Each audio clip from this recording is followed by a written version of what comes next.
Bharatiya Janata party शासित केंद्र सरकार और central bureau of investigation CBI आम आदमी पार्टी के खिलाफ, अरविंद केजरीवाल जी के खिलाफ षड्यंत्र रच रहे हैं। लेकिन इस षड्यंत्र का प्रमाण पूरे देश के सामने आज आ गया है। भारतीय जनता पार्टी की सीबीआई ने सुप्रीम कोर्ट के सामने खड़े होकर बोला, हमें एफिडेविट फाइल करने में समय चाहिए।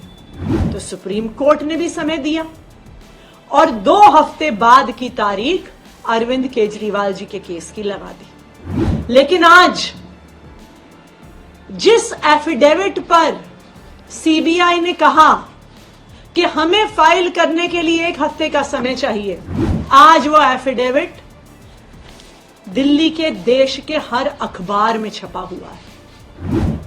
इसका मतलब है एफिडेविट तैयार था। इसका मतलब है कि सुप्रीम कोर्ट को झूठ बोला गया।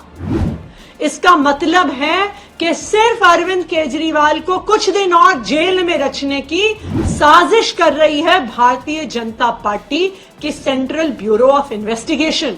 भारतीय जनता पार्टी शासित केंद्र सरकार और उनके राजनीतिक हथियार इन्फोर्समेंट डायरेक्टरेट ईडी और central bureau of investigation CBI आम आदमी पार्टी के खिलाफ, अरविंद केजरीवाल जी के खिलाफ षड्यंत्र रच रहे हैं।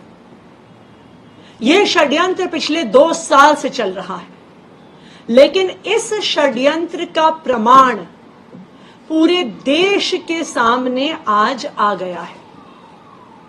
कल सुप्रीम कोर्ट में अरविंद केजरीवाल जी की बेल की हियरिंग थी।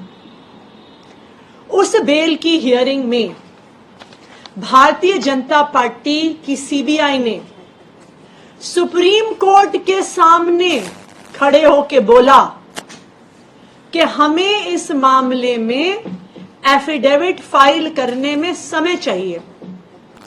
आज हियरिंग मत करिए, हमें 1 हफ्ते का समय दीजिए, हमें 2 हफ्ते का समय दीजिए, हमें एफिडेविट फाइल करने में समय चाहिए। सुप्रीम कोर्ट भी क्या करता? जब वहां पे सीबीआई का वकील खड़े होकर बोलते हैं, केंद्र सरकार की सीबीआई बोलती है कि हमें समय चाहिए, तो सुप्रीम कोर्ट ने भी समय दिया और 2 हफ्ते बाद की तारीख अरविंद केजरीवाल जी के केस की लगा दी। लेकिन आज जिस एफिडेविट पर सीबीआई ने कहा कि हमें फाइल करने के लिए 1 हफ्ते का समय चाहिए, आज वो एफिडेविट दिल्ली के देश के हर अखबार में छपा हुआ है। इसका क्या मतलब है कि जो एफिडेविट सीबीआई कह रही थी कि हमने तैयार नहीं किया, हमें तैयारी के लिए 1 हफ्ते का समय चाहिए, तो वो आज देश के हर अखबार में कैसे छप गया? इसका मतलब है एफिडेविट तैयार था। इसका मतलब है कि सुप्रीम कोर्ट को झूठ बोला गया। इसका मतलब है कि सिर्फ अरविंद केजरीवाल को कुछ दिन और जेल में रखने की साजिश कर रही है भारतीय जनता पार्टी की सेंट्रल ब्यूरो ऑफ इन्वेस्टिगेशन। और ये कोई आज की बात नहीं है। पिछले 2 साल से लगातार आम आदमी पार्टी के सभी नेताओं के खिलाफ षड्यंत्र किया जा रहा है। सभी नेताओं के खिलाफ रेड हो गई, सभी नेताओं को बार बार पूछताछ के लिए बुलाया गया और गवाहों को धमकाया गया आम आदमी पार्टी के नेताओं के खिलाफ गवाही देने के लिए। इतनी रेड्स के बाद भी 1 रुपया भ्रष्टाचार का नहीं मिला। फिर भी आम आदमी पार्टी के नेताओं को एक एक करके गिरफ्तार किया गया। सत्येंद्र जैन जी को गिरफ्तार किया गया, मनीष सिसोदिया जी को गिरफ्तार किया गया, संजय सिंह जी को गिरफ्तार किया गया। लेकिन फिर भी जब आम आदमी पार्टी की दिल्ली सरकार की रफ्तार नहीं रुकी, तो लोकसभा चुनाव से पहले अरविंद केजरीवाल जी को भी गिरफ्तार कर लिया झूठे मुकदमे में। और आप इस षड्यंत्र को देखिए, साफ साफ भाजपा का षड्यंत्र नजर आता है। साफ साफ नजर आता है कि किस तरह से भारतीय जनता पार्टी ईडी और सीबीआई को अपने राजनीतिक हथियार की तरह इस्तेमाल कर रही है।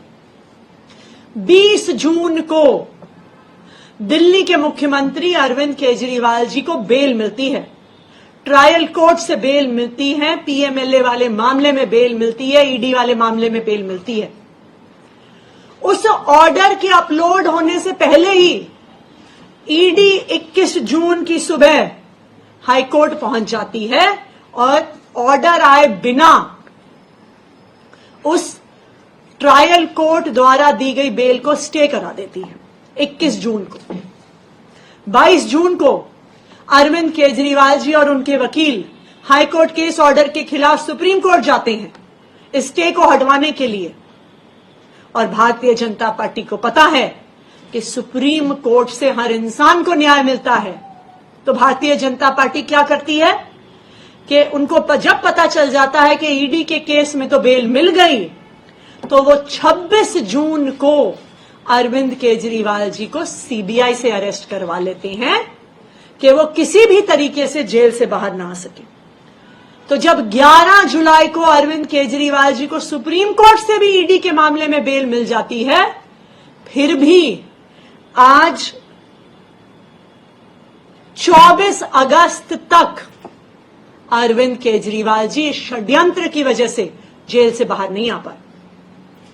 जब अरविंद केजरीवाल जी का ये मामला, सीबीआई की गिरफ्तारी का मामला सुप्रीम कोर्ट पहुंचता है, सीबीआई को 2 हफ्ते मिलते हैं, उनको जवाब फाइल करने को दिया जाता है, तो कल कोर्ट में सीबीआई आके खड़ी हो जाती है और कहती है कि हमें और समय चाहिए।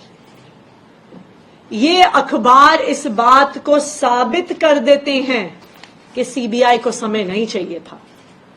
सीबीआई अपना एफिडेविट अखबार में दे सकती है, मीडिया को रिलीज कर सकती है, लेकिन सुप्रीम कोर्ट को नहीं दे सकती, क्योंकि उनको अरविंद केजरीवाल को लंबे से लंबे समय तक जेल में रखना है। और ये पहली बार नहीं है। जब मनीष सिसोदिया जी का केस सुप्रीम कोर्ट में लगा तो इन्होंने बिल्कुल वही चीज करी। 15 जुलाई को हियरिंग थी मनीष सिसोदिया जी को।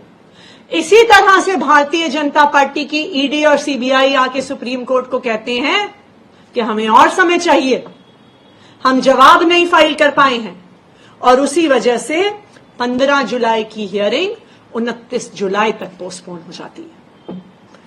लेकिन मैं भारतीय जनता पार्टी को एक कहना चाहूंगी कि वो चाहे जितनी भी कोशिश कर लें, जीत आखिरकार सच्चाई की होती है, जीत आखिरकार सच की होती है, जीत आखिरकार सत्य की होती है।